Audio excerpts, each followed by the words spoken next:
Assalamu alaikum wa rahmatullahi wa barakatuh. I tried this a couple of times and it wasn't working, and my guess is that everybody's starting Facebook Lives at the top of the hour. So I said I'd wait 15 minutes and see what happens. So let's see how it goes now. If Facebook fixed its problem or not. And it looks like it is fixed. Alhamdulillah. So that's good. Alhamdulillah. So I was correct. Wait 15 minutes, then try again. So say salam, where are you from? We'll get started. Alhamdulillah. It's nice to see you guys.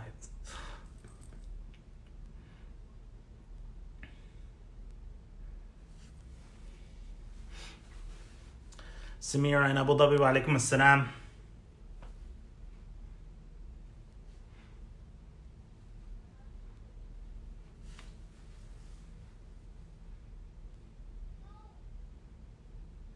Who else? Who else? Salam, where you're from.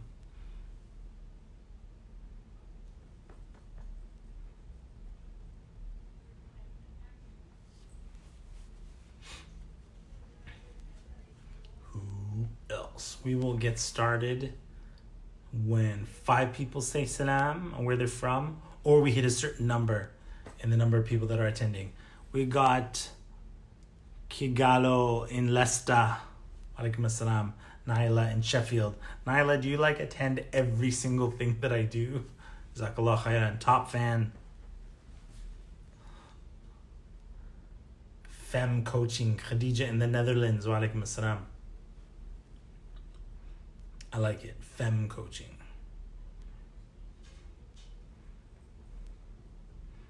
Who else?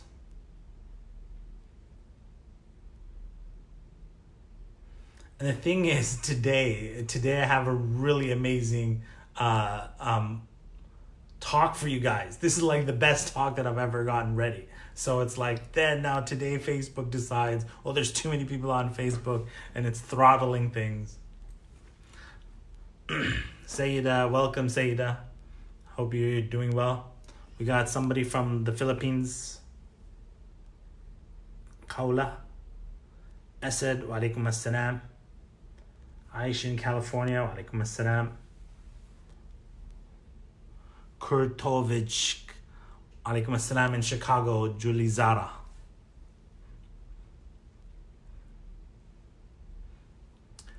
Faziha from Trinidad, wa alaikum assalam. Faziha.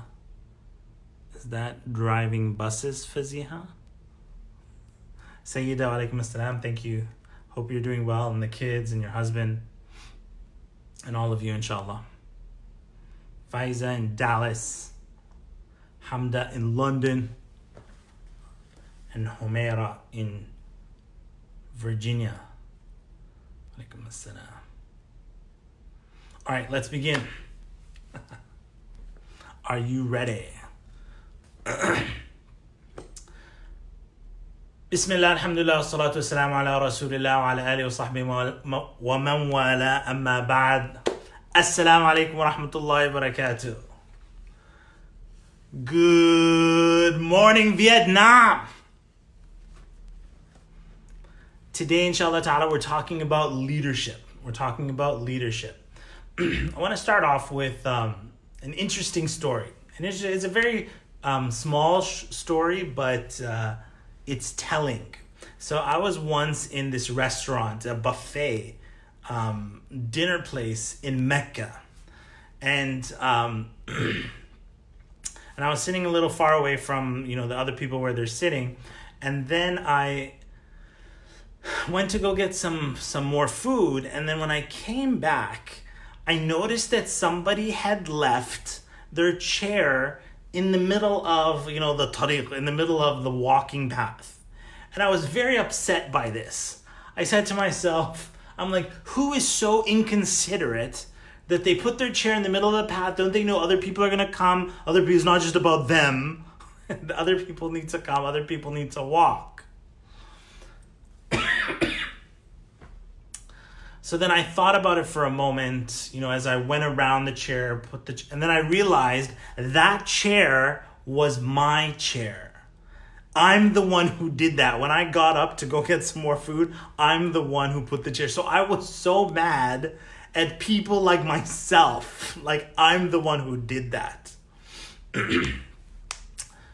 So when it comes to leadership, a lot of times we're the ones making problems when everybody needs to step up and be part of the leadership solution. So it's not just about, we're in times where we're waiting for our leaders to stand up. It's not about that. It's about everybody in their own capacity needs to be embracing leadership. The Prophet ﷺ said, أَلَا كُلُّكُمْ رَاعٍ وَكُلُّكُمْ مَسْئُولٌ عَنْ رَعِيَّتِهِ. I'll translate that for a second. I'm sure many of you already know it. But I once did a class called Bring It. Some of you may have attended it many years ago. And I did a survey at the beginning of the class. And in that survey, I asked people about, there's different slices of their life, health, wealth, different things. But there were two slices in people's lives that people had problems with. Like Muslims had problems accepting these slices of life because there's like serious misconceptions about them. Number one is the slice of life called fun. The slice of life called fun. And that's not what I'm going to talk about here. But fun, to understand how Muslims don't understand fun, think of a Muslim wedding, a religious quote-unquote Muslim wedding. And at the wedding, what happens? People give speeches. It's so dead. It's so like there's no fun. It's like we don't know how to have fun. And when I started doing Al-Maghrib Institute classes and we started having fun in the class, people were like, is that not bid'ah to have fun and studying Islam? Like it's to that point. So we don't understand fun in context of our deen. But the other thing that what we are going to talk about here today is the concept of leadership. The concept of leadership. So the Prophet ﷺ, alaykum assalam Isra, from Spain. Thank you for having it. The concept of leadership. The Prophet ﷺ said, "Ala kullukum ra'in." Verily, each one of you is a shepherd. Wa kullukum mas'ulun an ra'iyatihi. And every one of you will be asked and responsible for your flock. So as Muslims, we think, I'm not responsible for the leadership. Somebody else is responsible for it. I don't want to take it. It's showing off. I shouldn't ask for leadership. I should be humble. I should step back. I should, if there's somebody needs to someone needs to lead the prayer, it's not going to be me. Let's all pretend we're super righteous and step to the back. If there's ever a call that help is needed, let's just make sure that nobody opens their mouth or raises their hand. This is the kind of misconception that we have about leadership. And yet the Prophet ﷺ said, every one of you is a leader and every one of you is responsible for their flock. So let's take a moment now and really ask ourselves, each one of us.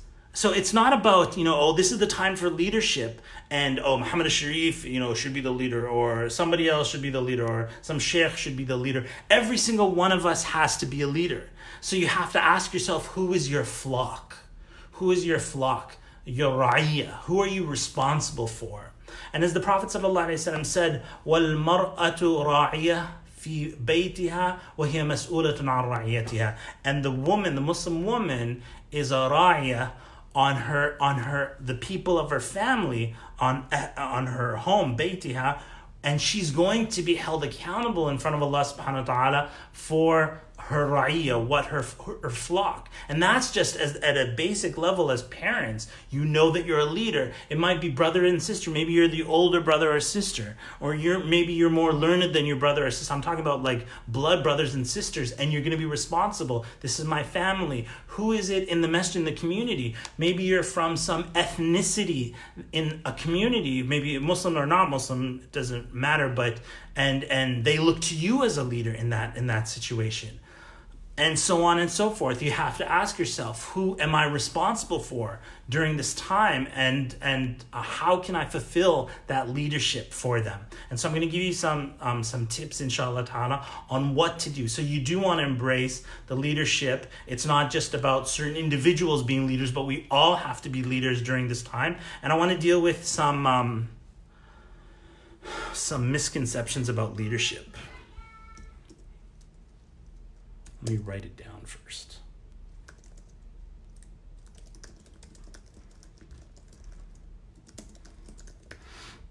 Let me deal with let me deal with what a leader is not. So sometimes people have, they say, well, I don't want to accept leadership. I don't want to be responsible for a flock because, like, I don't want to be the boss. So being a leader doesn't necessarily mean that you're the boss, okay? Because if you look at the Prophet ﷺ in his life, ﷺ, as I believe it was Abu Hurairah radiallahu anhu who said it, I've never seen anyone who took shura from his companions more than the Messenger of Allah ﷺ. There's nobody on earth that ever lived that needs to not ask shura from other people more than the Prophet ﷺ. He receives wahi from Allah. He doesn't need to ask anybody for their feedback. And yet the Prophet ﷺ was the one who most asked people for their feedback.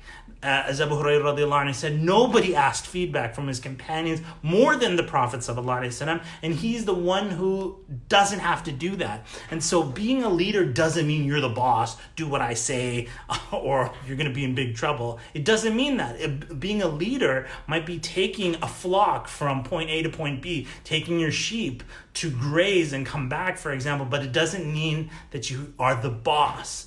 There's the issue of shura, and there's more to it. The second thing is, being a leader doesn't mean that that's showing off. Doesn't mean that that's showing off. I think it kind of looks like it's showing off because as a community, so many people don't take leadership position. So the person who stands out is kind of like, they're like a sore thumb, like here's all the poppies in the field, and this like one poppy, is, I think the Australian quote goes, is standing out. But what if everybody stood up? Then nobody is showing off because we're all leaders. So the issue isn't that it's an issue of showing off. It's just that you're doing something that a lot of people haven't gone through their mind that they need to do as well. So it's not showing off. It's about, I need to do this and you need to do this and everybody needs to do this. Everybody's responsible for their flock. Let's all stand up at the same time. The third thing is, being a leader doesn't mean that you have to start your own thing. Being a leader doesn't mean that you have to start your own thing. So it's like people think like, well, if I'm a leader, I have to be unique, can't plagiarize, I can't do this and that. No, inshallah ta'ala, when there's a good idea that's going around and you see that, hey, somebody is doing a really great idea, I can be the branch of that here. I can do that with my family. I can do that in my community. So there are ways to work together. So leadership doesn't mean being a loner and doing things on your own. It means that whoever's under your care, you're a leadership for them, and you're responsible for that flock. Let me share with you a beautiful story about product engineering. And I'm going to tell you this story, and it actually brought me to tears. So product engineering. This is a product in Japan. If you've ever been to Japan, you've seen that they live on, what are those vending machines. Vending machines sell everything. They sell drinks, they sell cigarettes, they sell meals, vending machines sell everything in Japan. And I was listening to a lecture from one of the vending machine engineers and how they wanted to make human products made for humans. And this is how they designed this vending machine. The vending machine is on a train platform, and it is designed that if an earthquake hits, the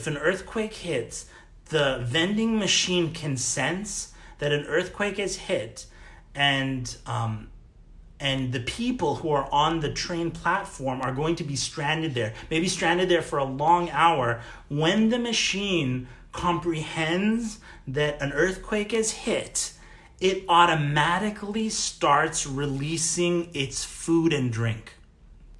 Like the food and drink automatically comes up. Nobody has to pay for it. It's distributed to everybody for free.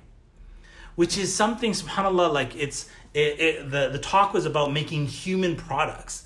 And I was thinking to myself, we need humans to act like that too, not just the products. But having said that, that was a human being who had this idea. Let's make products that are for the good of the people. When people are in need, they're able to take care of it, not just these type of people, but everybody can be taken care of during times of need. I thought that was amazing, mashallah, tabarakallah. The other thing that you want to do, okay, so these are some tips on what, inshallah ta'ala, some of the ideas of what leadership means during this time that we're living in. Number one is we say asking about people, asking about people, but not just being, there's a way to ask people. You might say to somebody, so how are you doing, right? And the typical answer, people understand that you're not really asking them, how are you doing? Yeah, I'm good. You don't really want to know the truth. You can tell because, yeah, man, I'm just asking, how are you doing? I don't really care. So I would encourage you to ask some very intimate questions to people in your flock. Ask them if they have the supplies that they need during this time. Are they stocked up? Do they have food? I want you to ask them specifically about their finances, if they're in need of some help financially.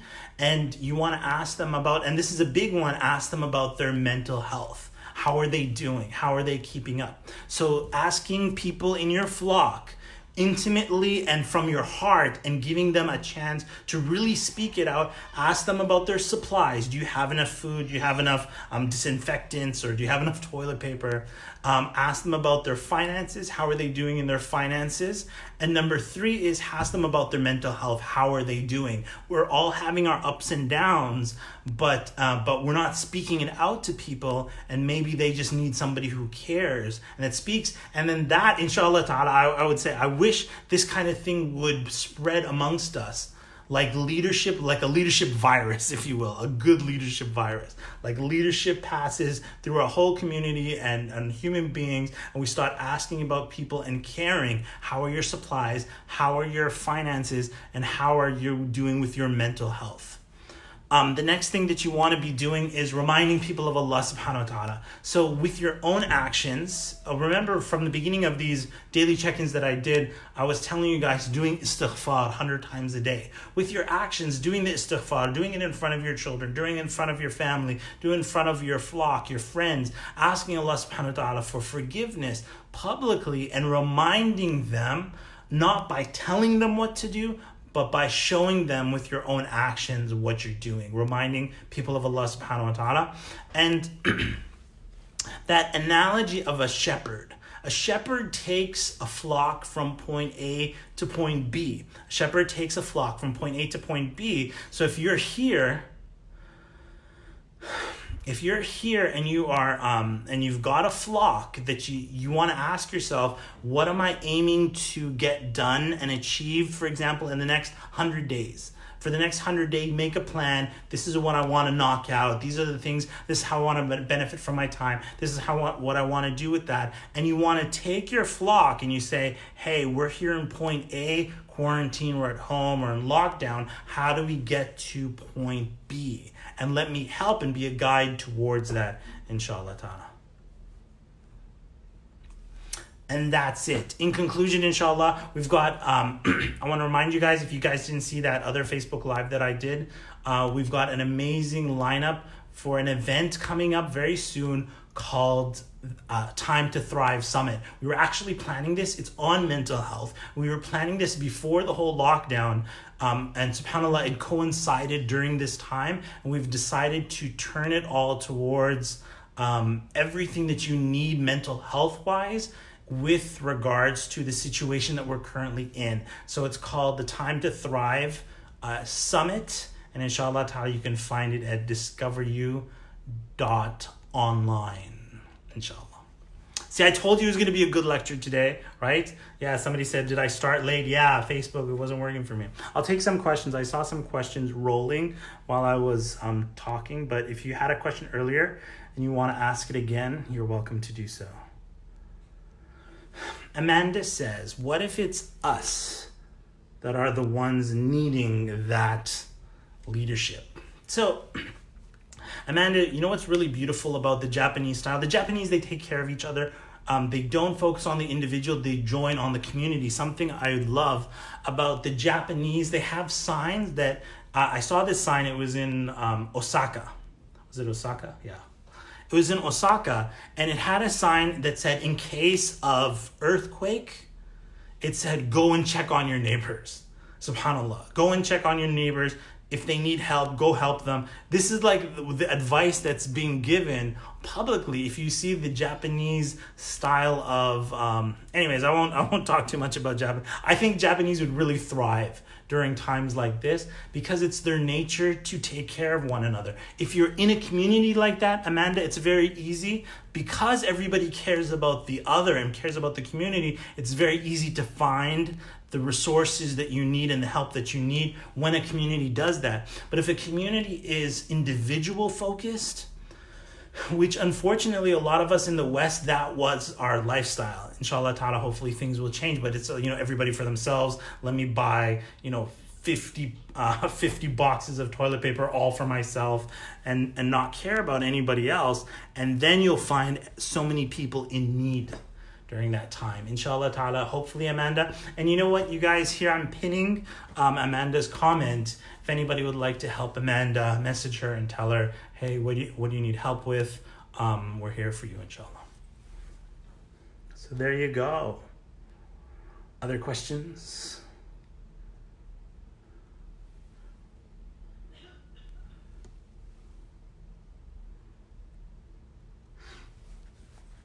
Dina, great question.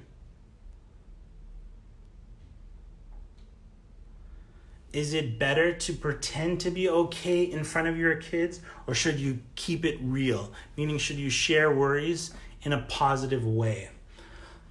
To be honest, Dina, I gave one of our daily check-ins just a few days ago was about saying Allahu A'lam.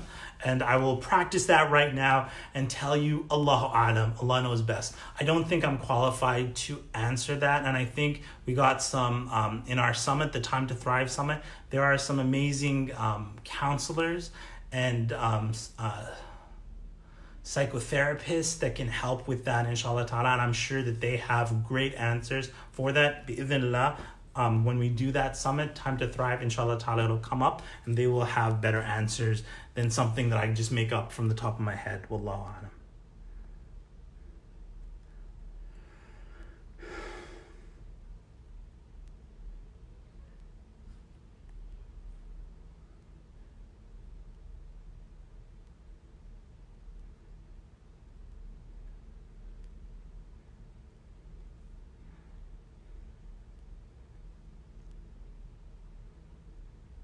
Right, Nasinga's question. If you're asking people what they need help with, should you also be prepared to provide them with what they say they need? I can't, it's cutting off the rest of the question. Okay, here we go. Okay, great. So if you're asking people about, hey, do you need help with supplies? Do you need help with this? Do you need help with that? I need you to understand that we work in a community. It doesn't necessarily mean that it's all my, like if I ask that, let's suppose I have 5 neighbors, there's 10 sisters, 5 neighbors, 5 sisters, and they all got children. I ask, like, hey, do you need help with finances? Are you okay with finance? Are you okay with mental health? Are you okay with this? And then what if the person says, I need a lot of help. I need a lot of help. And then you're like, man, I don't know if I even can offer that help. So a couple of things come to mind. One of them is maybe they're not your flock, right? Maybe they're not your flock. Maybe this is somebody that's outside of your circle, outside of your flock. It would be great if you could lead in that regard. If not, then, Allah doesn't place a burden on somebody more than they can bear. I think another thought that comes to mind is a lot of people have a problem saying no. So there's this fear. So I might ask somebody, hey, do you need help with your finances? And it's not that they're going to say, yeah, I need $10,000. And I'm like, okay, here, let me cut a check for you, $10,000. But I might have something else to offer them. Maybe some advice, maybe some, just listening, like just telling a person, I hear what you're saying. And a lot of times people, they're not expecting you to pay their bills, but they just, they're sitting alone, they're thinking too much about, they're circling around in their thoughts, and they just need somebody to say, I hear what you're saying. I hear what you're saying. Yeah, I was in a situation like that myself. I hear what you're saying. And just listening to them. which is another thing. And a third way that you could approach it is, if somebody needs help, mental health, it's not like I know how to resolve those things, but I can help with resources, or I can direct them to places where they can be helped, inshallah ta'ala, or they can seek help, and so on. Wallahu alam. So I don't think it's just as simple as, somebody says, I got all these problems, and then those problems become my problems. I don't think it's like that. Allah alam. All right, folks, we're done for tonight. Jazakallah khairan. Somebody was asking, did we start late? And the answer is yes. Facebook kind of messed me up today. I don't know why. The connection wasn't connecting. But alhamdulillah, I started 15 minutes after the hour, and then it connected. So inshallah ta'ala, we'll see about that. You know what? I might try starting 15 minutes before the hour, maybe on the top of the hour. So many people come on Facebook and start their Facebook Lives because they have appointments and such. So we might start 15 minutes a little earlier, just so we can bypass that rush of people coming in at the top of the hour. All right, Jazakallah khairan. Take care. Assalamu alaikum wa rahmatullahi wa barakatuh. Check it out. Check out the summit. The link is discover, and then the letter U.online.